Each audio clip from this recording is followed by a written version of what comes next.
Hi, I'm Dave Atkinson, and welcome to Life on the Straight.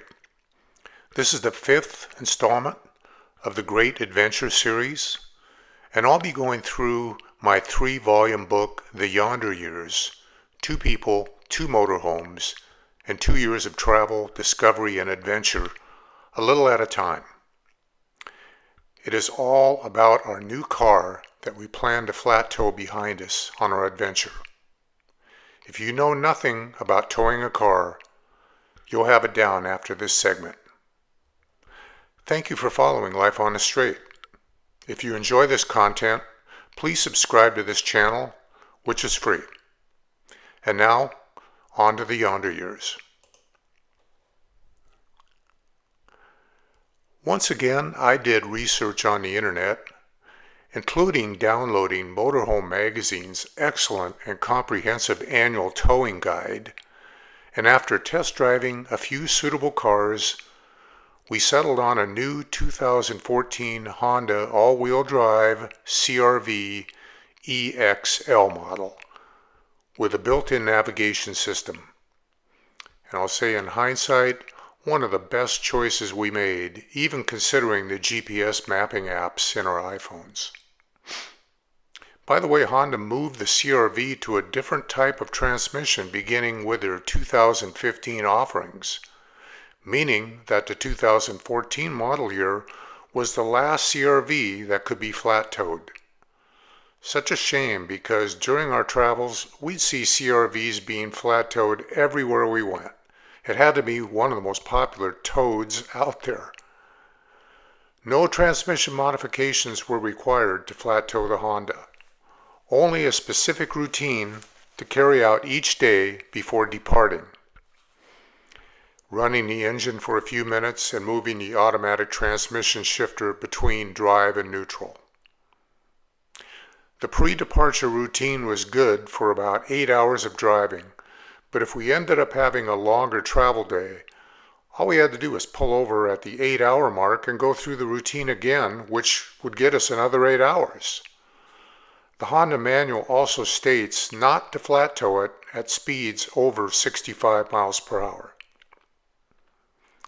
We purchased the Honda in late December of 2013, and in January we donated our old PT Cruiser to Amy's niece and her husband.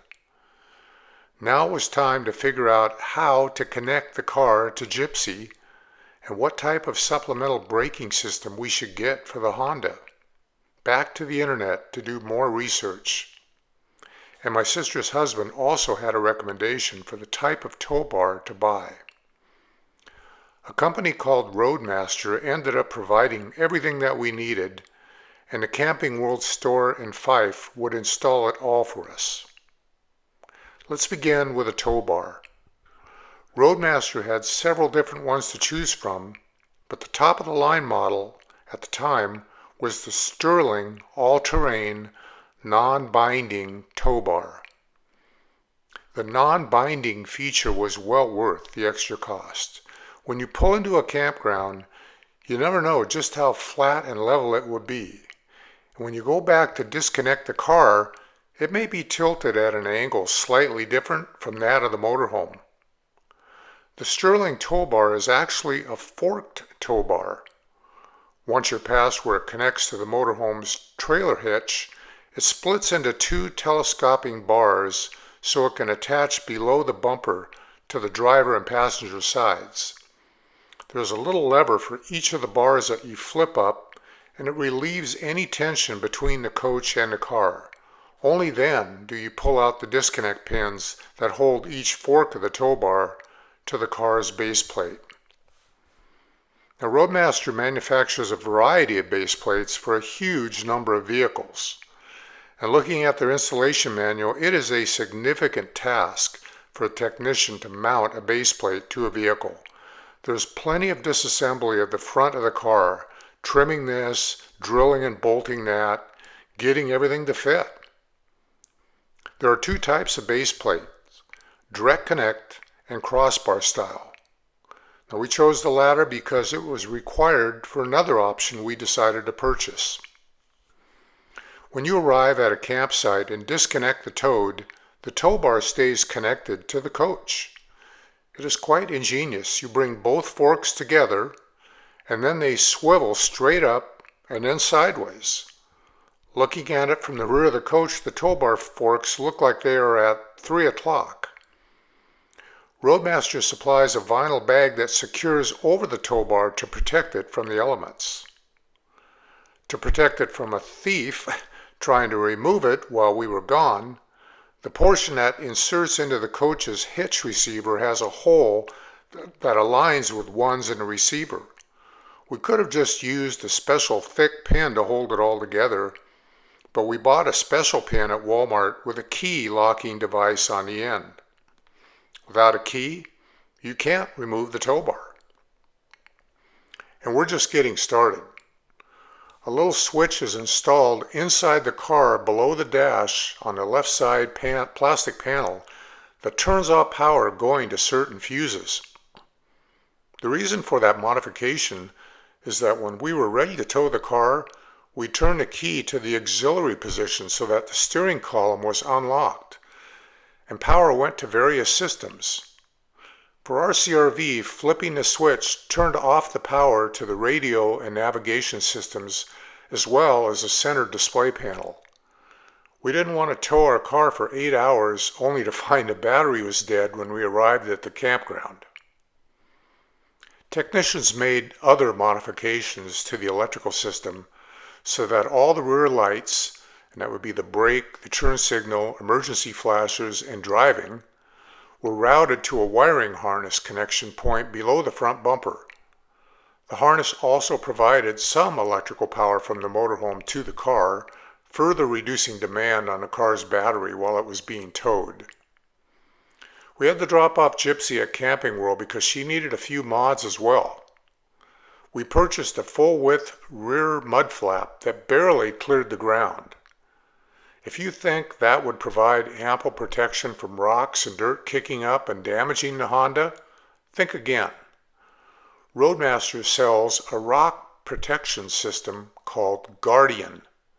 It consisted of 3 tall plastic panels that securely attached to the crossbar-style base plate on the car, which is what we went with. We also chose Roadmaster's Invisibrake supplemental braking system for the Honda. Compared with their competitors, the Invisibrake is permanently installed. You don't need to haul out a mechanism and wedge it between the front seat and the brake pedal and futz with it until it's ready to go. The Invisibrake system consists of a small compressor box that mounts in the trunk, a hydraulic piston mechanism that mounts underneath the driver's seat, and a special seat bracket is required for installation, a cable that snakes under the car between the hydraulic piston and a fastener behind the brake pedal, an emergency mechanism that immediately applies the car brakes if for some reason it gets disconnected from the motorhome while underway, and electrical connections to Gypsy, including an indicator light that shows you when the system has been normally activated. If it sounds complex, it is. If it sounds like it was prone to malfunction, it was. More on that a little later. Now, the final piece of the tow package puzzle was the emergency breakaway cables. These are pretty standard fare known to anyone who has ever pulled a trailer. Should the tow bar somehow disconnect while Gypsy and the towed were underway, the emergency cable should at least keep our car from flying off the road behind us. A few other items needed to be installed. We replaced the AC-powered TV in the bedroom with a 24-inch Jensen model that ran off the 12-volt coach batteries, so we could watch it if we were camping without being connected to shore power or having the generator running. And we had the Camping World techs install that as well. We also purchased the Tire Minder tire pressure monitoring system. Special valve stem caps with electronics inside replaced the standard ones on each tire, and they transmitted tire pressure and temperature information to a monitor device that we placed up on the dashboard, so it was easy to view while we were driving. We also bought an optional extender box, and that's permanently mounted in Gypsy's utility compartment, connecting it to her electrical system. In order to pick up signals from the electronic valve caps on the Toad's tires. Because the Toad is further behind the coach, the extender boosts the signal so that the monitor device can also see the status of its tires. By the time we rolled out of the 5 Camping World driving Gypsy with our Honda in tow, our checking account was about $5,200 lighter. Driving home pulling the Honda wasn't all that bad. I could feel the extra weight of the Toad when accelerating or negotiating hills. Braking was a new experience. Once I applied the brakes, the little red indicator light would come on and I'd feel the Toad's brakes work in tandem with Gypsy's. The Invisibrake system also watches to make sure that the Toad's brakes are not activated for too long of a period, and this is most notable when I came to a complete stop, such as at a stop sign or traffic signal.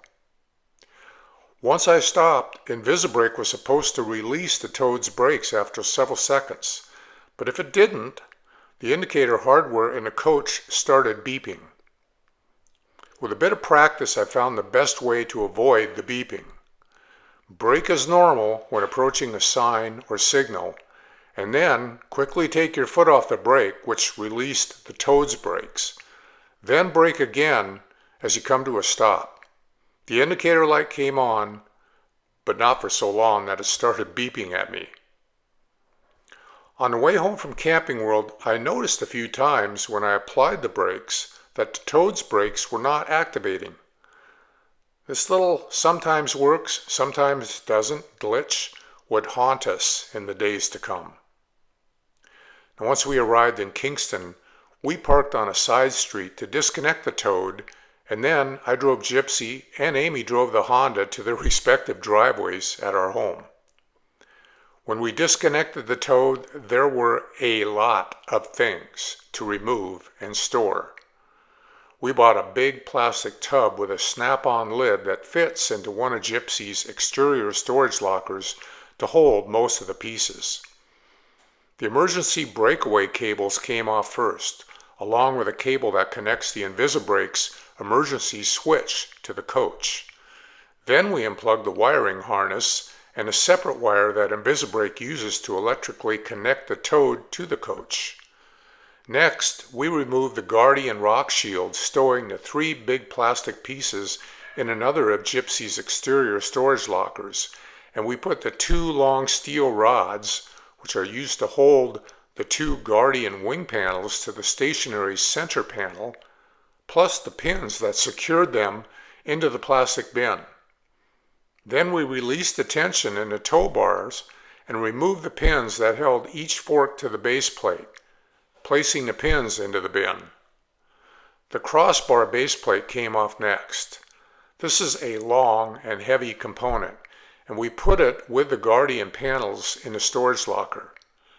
Then we removed the 2 big and heavy pieces that connect the car to the crossbar base plate.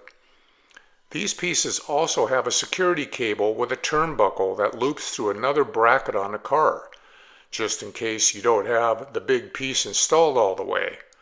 On one end they resemble a thick pipe, and if you push it in and then rotate it 90 degrees, it locks it in place.